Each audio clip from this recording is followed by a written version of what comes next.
비싸고 가치 있는 것을 금값이네 라고 우리는 말을 합니다. 지난번 미국과 중국이 무역전쟁을 했을 때 금값이 빠르게 상승을 했습니다.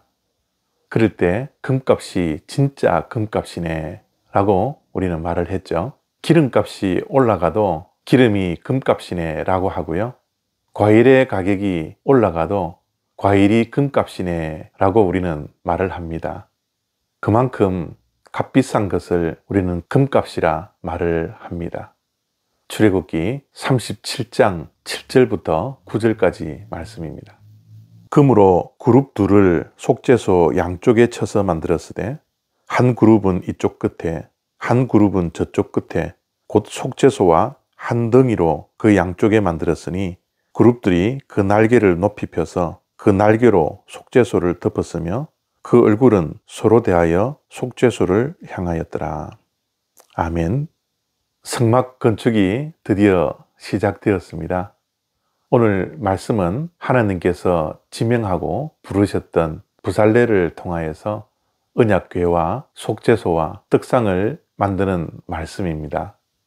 근데 오늘 말씀을 가만히 들여다보면 이 모든 것들을 금으로 치장하는 것을 볼 수가 있습니다. 금태를 두르고 순금으로 만들고 있습니다. 왜 이렇게 값비싼 금으로 성막을 채우고 있습니까? 성막의 성물들을 값싼 것으로 만들면 쉬웠을 텐데 값비싼 것으로 만드는 하나님의 마음은 무엇이었을까요? 금값이 비싼 이유는 금이 귀하고 값진 것이었기 때문에 그렇습니다. 성막 안에 들어왔을 때 금으로 치장된 성물들을 보면 어떤 느낌이었을까요? 값비싼 것을 보면서 압도당하지 않았을까요? 하나님을 만나고 하나님께 예배하며 하나님께 속죄함을 입는 것 결코 싼 것이 아닙니다. 하나님은 이 비싼 금으로 성막을 치장하는 것으로 성막에 들어오는 모든 사람들이 결코 싸지 않는 하나님의 은혜와 하나님의 임재를 보고 경험하며 하나님의 그 존귀하심을 성막 안에서 경험하고 보라는 것입니다.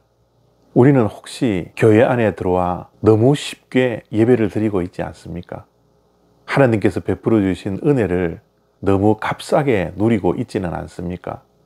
하나님과 만나고 또 죄를 용서받는 그 순간을 너무 함부로 또는 너무 쉽게 대하고는 있지 않습니까? 하나님의 마음은 그렇지 않습니다. 금으로 치장하며 순금으로 만든다는 것은 하나님과의 만남의 장소인 이 성막을 함부로 대하지 말라는 그런 뜻을 분명히 가지고 계셨던 것입니다. 금은 변하지 않습니다. 변하지 않기 때문에 금이 비싼 겁니다.